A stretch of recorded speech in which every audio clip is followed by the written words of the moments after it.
In this video, you'll learn how to create variation listings on eBay. This process will help you effectively present multiple options for a single product, making it easier for buyers to choose what they want. Begin by logging into your eBay account.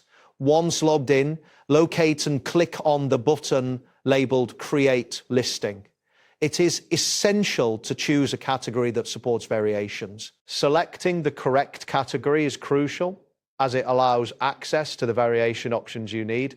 Gather all necessary product details, including sizes, colors, and styles, as this will help ensure your listing is comprehensive and accurate. It is advisable to prepare images for each variation beforehand. Next, scroll down to the section titled Variations within the listing interface.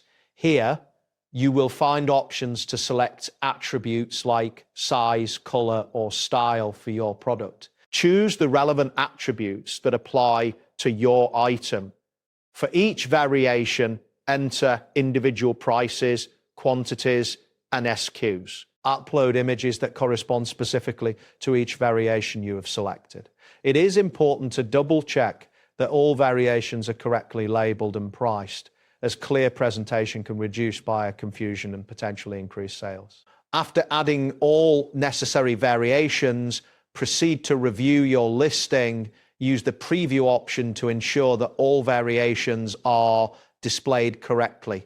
Confirm that all prices, stock levels, and images are accurate. This step is vital, as any discrepancies can lead to misunderstandings with potential buyers. Once you're satisfied with how everything appears, save and publish your listing. After publishing, it is important to monitor your listing regularly for buyer inquiries.